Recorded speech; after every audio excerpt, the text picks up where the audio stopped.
Artes Plásticas, el espejo del alma, con Andrés Bestarmayo.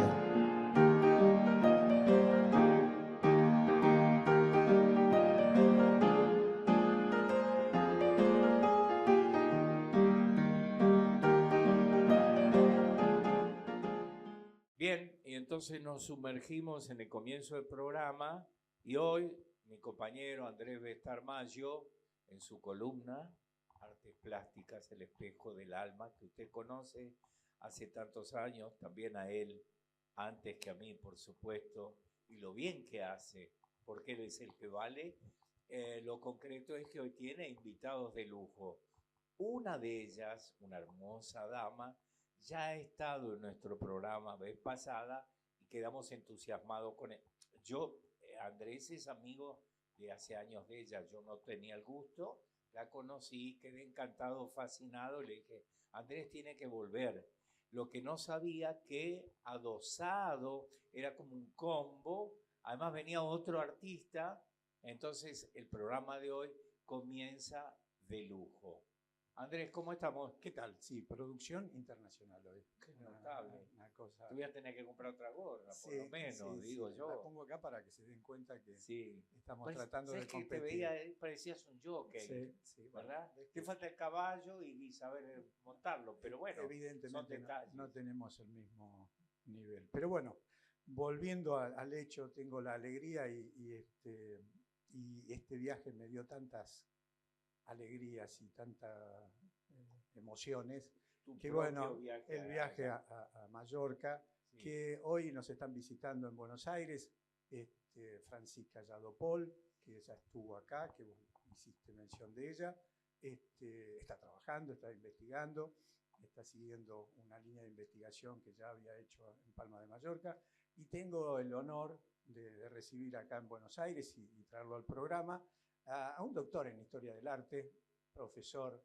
de Francisca también, así que José Morata Socias, uno de los grandes investigadores, alguien que hace mucho hincapié en la memoria, yo digo, esto de hacer historia del arte, doctor en Historia del Arte, en la Universidad de las Baleares, hizo todo un trabajo de revisión tanto en arquitectura como también en pintura, y a mí me alegró mucho porque hizo todo un trabajo de reencuentro con la pintura mural del siglo XIII al siglo XV. Así que hay una cantidad de cosas que hoy vamos a charlar con ellos y bueno, si me permitís, está la presentación la bienvenida, y como ellos me lo han permitido, Francisca, bienvenida. Muchas qué gusto gracias. Volverte a ver. Acércate un poco más el micrófono. Muchas gracias por esta nueva invitación, que es un placer siempre charlar con vosotros. Bueno, y José, porque me has permitido que te llame así, sí. Bienvenido, un gusto conocerte, acércate el micrófono, si no, no te vamos a oír. Bienvenido, muchas gracias por acercarte. A vosotros. Bueno, es un apuro para mí. Pues, alguna vez tenías que ser. Sí, siempre. Mira cuando seas grande y tienes la experiencia. Exacto. Claro. No, José, como investigador, bueno, a mí me gustaría, ya que la tenemos a Francisca y que lo conoce desde hace mucho tiempo y han forjado una amistad, que digas, a ver, ¿quién es José, no? ¿Quién es José Morata Socias? Bueno, la verdad que se hace difícil siempre hablar de una persona a quien uno quiere y respeta intelectualmente, porque en este sentido él es un ilustrado. Es un ilustrado porque es una persona que sabe un poco de todo, ¿no? Yo lo conocí cuando recibí clases suyas de historia del urbanismo. Y en este sentido quiero decir que era como una novedad tener una asignatura en historia del arte que fuera historia del urbanismo. Y lo preparaba con una pasión, con un detalle que no ha perdido a día de hoy y que actualizó sus apuntes, sus ilustraciones hasta el mismo año en que se jubiló. Y realmente en una asignatura que nos permitió conocer un aspecto interdisciplinar dentro de la historia del arte, como es el caso del urbanismo. Y realmente sus clases eran unos viajes, porque un día nos íbamos a la antigua Grecia, Te ruego que no te apartes. a la antigua Grecia, otros años nos íbamos a una ciudad islámica y después en otros casos ya el urbanismo moderno y contemporáneo. Y hablando estos días en Buenos Aires, la ciudad de Buenos Aires le impacta precisamente por su urbanismo. Y es cierto que empezó, que está realizando estos temas sobre los techinats, que no sé cómo se dicen en castellano. Arges, techumbres. Las De techumbres madera. medievales y las pinturas, pero él hizo su tesis doctoral sobre el movimiento moderno en arquitectura. Y eso nos lleva, el jueves nos vamos a La Plata a ver la casa Curuchet. José, te toca hablar. Bueno, no sé si me merezco todos los elogios de Francisca, de Andrés, etc. Bueno, yo he sido un humilde profesor de universidad sin muchas pretensiones, porque más me adapté a que tengo muchísimos intereses. Y es hoy en día donde priman los especialistas, donde la gente es muy especialista y solo se interesa por una cosa. Yo me interesaba por todo. Soy absolutamente disperso y supongo que eso me ha perjudicado, pero me ha divertido mucho. Y me han divertido mucho lo que decía ella, la historia de las ciudades. Es un tema que se salió un poco del arte, historia del arte estricta, pero siempre me han interesado las ciudades porque yo creía, como otros creen, que la ciudad es una gran obra de arte. Y además es una obra de arte compleja, que varía, que están con tantos lenguajes, no solo formal, sino también de contenido, en definitiva de vida, claro, de vida, que a mí es lo que siempre me ha gustado. Y eso explica que viniera aquí a Buenos Aires hace 26 años, solo, aprovechando un viaje al Brasil, y que estuviera 20 días solo disfrutando de la ciudad.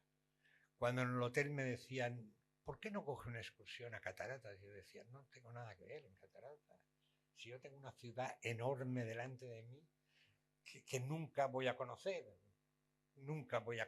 pero que voy a ir recorriendo cada día solo, sin coger colectivos, no me podían meter en el lío de los colectivos, evidentemente, y lo hacía andando. Y un día salía hacia el oeste, otro día hacia el este, y hacía kilómetros y comía en el lugar y volvía a la noche al hotel para que el de la recepción me dijera, ¿se lo ha pensado bien? ¿No quiere ir usted a Bariloche? ¿No quiere usted ir a la Patagonia? ¿No quiere ir? Y yo le decía, no, pero si yo tengo muchas cosas que ver. Me estoy bebiendo la ciudad. Claro. Qué lindo. ¿Sabes? Sin comparar tu estatura a la mía, por cierto, que hay diferencia. Cuando has dicho esto de la curiosidad, en tal caso, yo lo interpreto así de tu discurso, siempre he tenido para mí, desde que tengo uso de razón, que debe ser desde antes de ayer, que la vida es tan rica como para entregarla a una sola cosa, ¿no? Claro.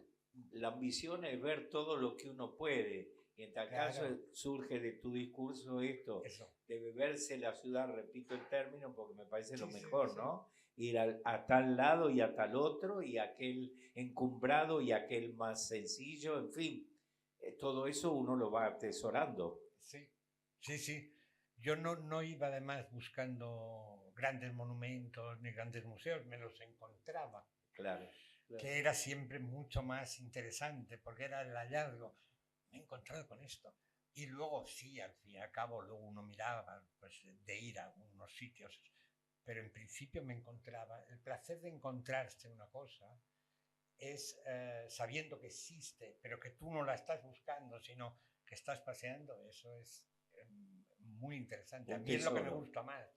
Luego uno puede pasar y a coger el plano y estudiarla, claro. pero eso ya es otra cosa. Ahora, José, vos siempre, por lo que pude ver en tu trabajo, Siempre te paraste y analizaste el pasado para proyectarte en el futuro. Y eso lo analizaste con el modernismo, en Mallorca, en Barcelona. ¿Por qué? ¿Dónde estaría, si lo encontraste, ¿no? Esa pregunta? Pero ¿por qué siempre retomás esa visión del pasado para ver cómo se proyectó en el hoy? Es difícil a veces saber por qué.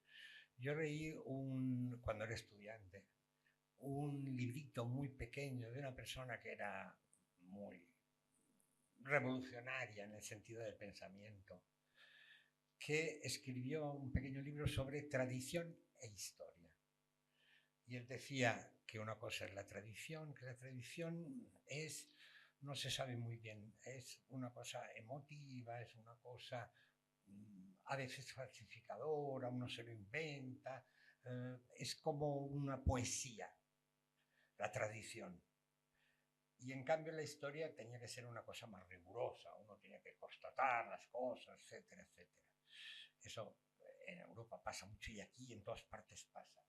En Mallorca, si hay un edificio muy antiguo, dicen del tiempo de los moros, como diciendo, bueno, y eso es mentira, no es del tiempo de los moros, es que es muy antiguo y no se sabe, etcétera. Y esa relación entre, por una parte, la historia, yo era un historiador, y por otra parte, lo que se dice de los objetos históricos, que es un poco la vida, la interpretación, la libertad de no creerse lo que ponen los libros. O sea, por ejemplo, en el caso de la pintura, de la escultura, hay libros, naturalmente, que los libros de historia del arte hacen un escalón entre lo que es magnífico, único, etc.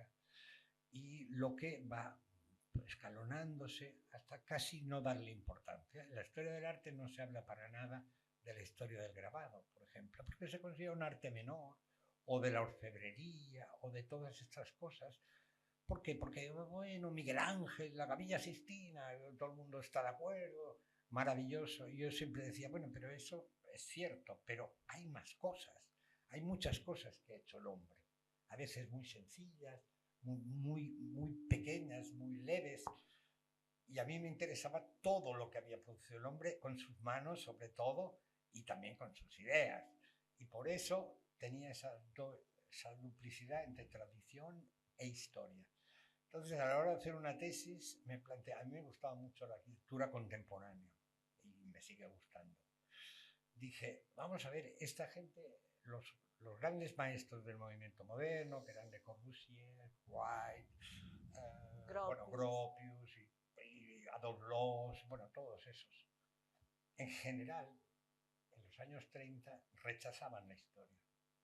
Decían, no, eso, los alumnos no pueden hacer un edificio con columnas góticas o con columnas dóricas o renacentistas o Palladio o tal, eso que se ve en la arquitectura monumental de Buenos Aires y que se ve en París y todas estas casas.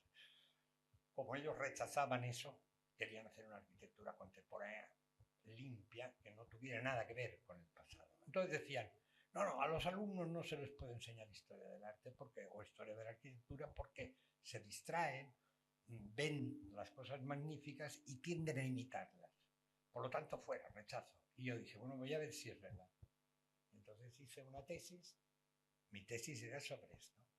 Todo el mundo dice esto, voy a ver si es verdad que estos grandes maestros decían que no querían saber nada de la historia, pero a ver si había una cosa que se llamaba tradición, que entraba sin que se dieran cuenta. Y efectivamente entraba. Es extraordinario en ese sentido. Ahora, ¿por qué no? Porque muchas veces se vuelve a mirar hacia atrás porque estamos perdidos, ¿no? Muchas veces porque no sabemos dónde estamos parados. Y en este caso de la modernidad, retoma el medioevo, retoma todo lo orgánico, ¿no? Que tanto en Barcelona como en Mallorca, en Palma específicamente, se ve, ¿no? Y además estaba la tradición nativa también, ¿no? De esas construcciones 1200, Claro. del 1300, con piedra, Ujú. que a mí me llamó la atención mucho cuando llegó uno de mis tíos de allá, que construía con piedra y no sabía lo que era el ladrillo.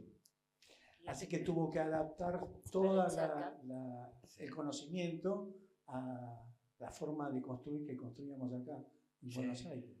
Sí, es muy curioso eso porque en Mallorca estuvieron los musulmanes son maestros en empleo del ladrillo, pero en Mallorca no hay un barro decente y no, durante muchos siglos no se construyó nada con ladrillo, en absoluto, nada.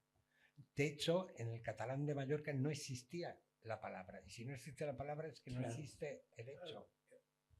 Ahora, ahí me das un dato muy interesante, que en otro trabajo que hiciste de revisión de las decoraciones murales, Sí. aparece el dibujo del encastre del ladrillo, ¿no? En ese zigzag de rectángulos, Sí. que después yo voy a mostrar para que vean el trabajo que hiciste.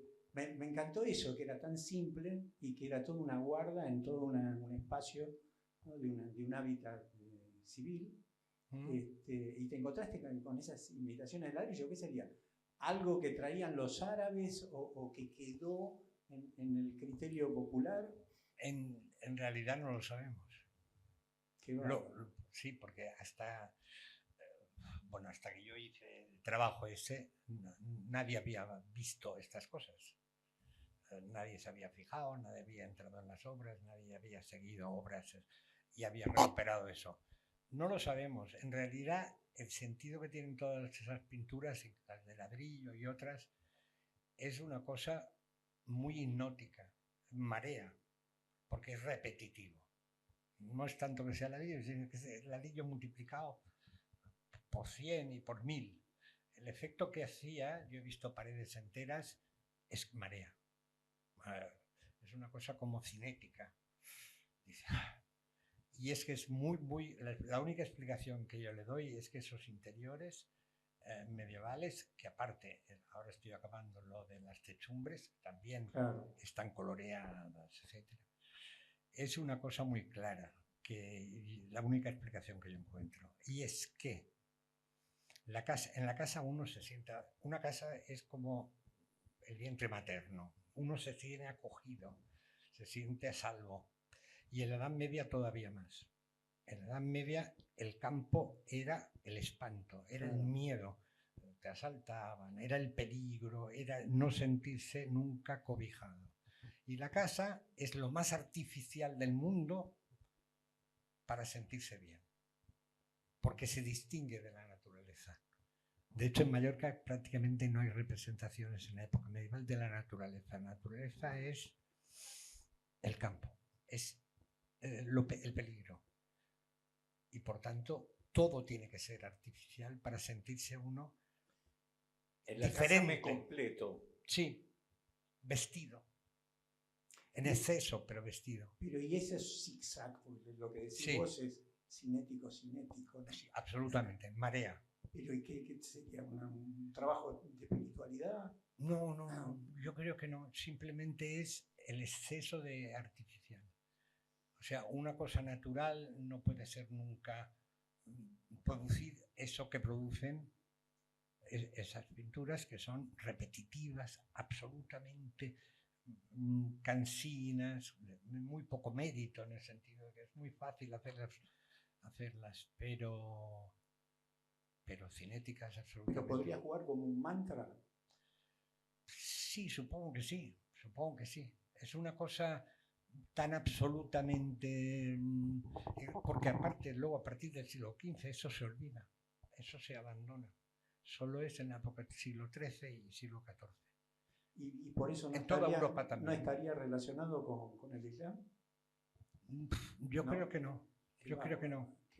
Hay cosas, restos de Islam en las techumbres y en las paredes, pero son más bien decorativas. Claro. Porque a la hora de intentar leerlas no dicen nada.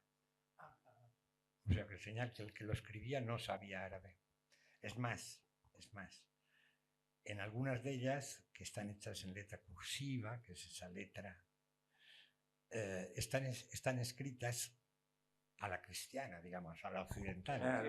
así. Izquierda, Cuando ellos tenían que trazarlas así. Claro, Si uno imita una cosa que no sabe lo que pone, claro.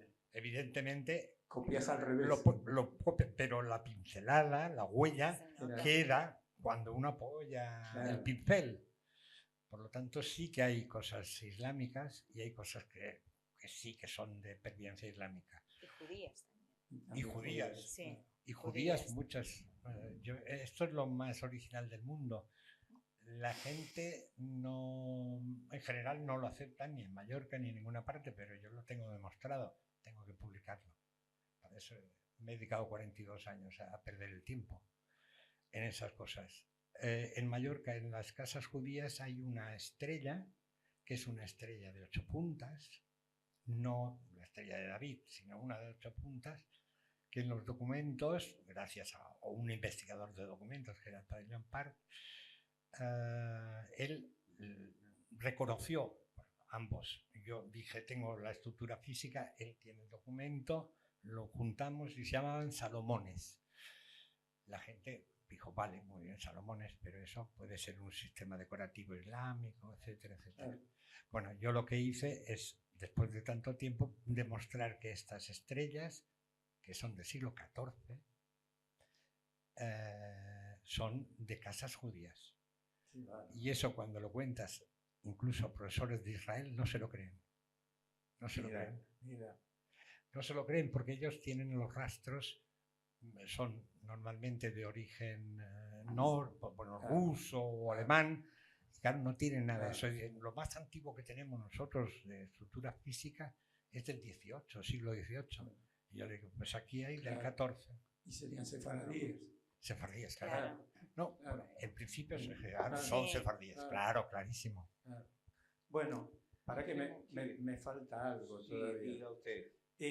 Francisca está haciendo una investigación, fue a Bariloche ella. Sí. Pero no nos llevó. Sí. Eres egoísta. Bueno. No importa, te A- queremos igual, pero eres a egoísta. seguir el camino de Bernardeschi, Sí. un pintor argentino que se radicó y terminó viviendo en Mallorca, y está haciendo una investigación, así que queríamos mínimamente saber que si pudiste encontrar algo, si viste algo, y también qué día das la charla en el Larreta. De acuerdo. Bueno, la figura de Bernardeschi da para hacer un documental. Yo, si supiera hacer un guión, me dedicaría a esto. Bernardeschi se va de Gualeguay cuando Acércate más. cuando tiene 17 años. La familia se va a Barcelona porque eran de origen catalán. Y bueno, y luego se instalan en Mallorca. Él era un tipo liberal, yo creo que republicano también, un poco por su formación, y cuando empieza la guerra civil viene hacia Argentina. Y él viene más tarde del debate que había habido en Argentina sobre el arte nacional, que se encontraba en el paisaje. Entonces, él cree que el gobierno argentino debe pagar unas becas, unos viajes para poder representar el paisaje argentino en todos sus ámbitos. Y él le dan una beca a Bariloche. Claro, él llega allí que tiene 61 años, o sea, 61 años en el año 36 no son los 61 de ahora. Se encuentra con una climatología absolutamente adversa, con una ciudad de Bariloche donde se están empezando a dedicar al turismo y por tanto todo es carísimo, no le alcanza nada del dinero de la beca, los vecinos le prestan una casa, lo ayudan, y tuvo una idea magnífica que fue la creación del Hogar del Paisajista. y que en principio se tenía que hacer cargo, como toda la arquitectura de la zona, la Dirección Nacional la Dirección de Parques Nacionales. Pero el dinero nunca llegó. Ese hogar del artista no se pudo construir, y cuando a él en el 42 en la Universidad de Mendoza le ofrecen una plaza de pintura, se va. Pero a mí me sirvió para entender las continuas quejas que él tenía, sobre todo para pintar. Tú esto lo sabes muy bien, Andrés, porque él pintaba en unas franjas determinadas, pero claro, le venía una nevada, venía un vendaval, el tipo tenía que quedarse en su casa. Claro. Y como si a veces solamente quería pintar en Bariloche, en primavera, a la primavera siguiente, esto lo dice con un dolor, vinieron los hacheros, como les dice él, y cortaron los árboles. Entonces esa obra... Desapareció el paisaje. Desapareció. Hay una crítica. En el fondo hay una crítica. Y curiosamente, así como en Buenos Aires, en diversos archivos, que agradezco la verdad a todos los archivos que he ido, he encontrado material, pero en Bariloche es como si nunca hubiera existido. Caramba. ¿Y qué día te vamos a ir a escuchar? El 26 de junio en el Larreta a las 5 de la tarde. Voy a hablar de un poco un itinerario que es Buenos Aires, París, Mallorca. Y son los primeros artistas argentinos que van a Mallorca, con un peso importantísimo que es la ciudad de París, sobre todo porque, y hago un spoiler, porque en París había otro grupo de argentinos que eran los coleccionistas.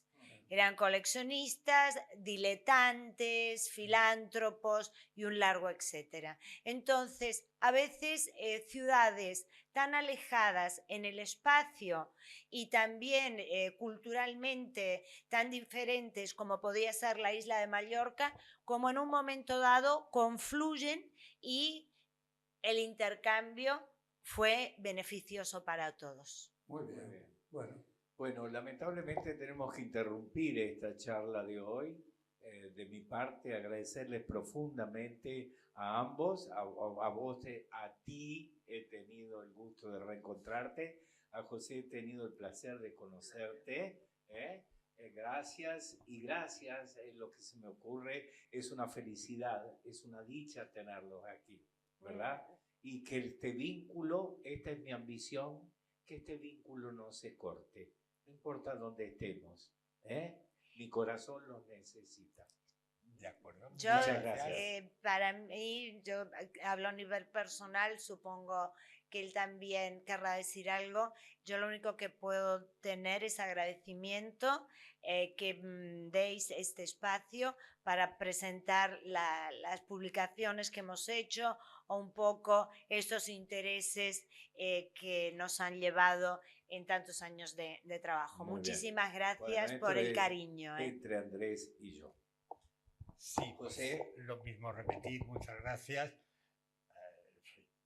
Mi trabajo, como he dicho, es humilde, sencillo. Muchas veces me fijo en las cosas más simples. Le decía hace un momento que leí ayer un artículo sobre las lastras históricas de Buenos Aires. Las lajas.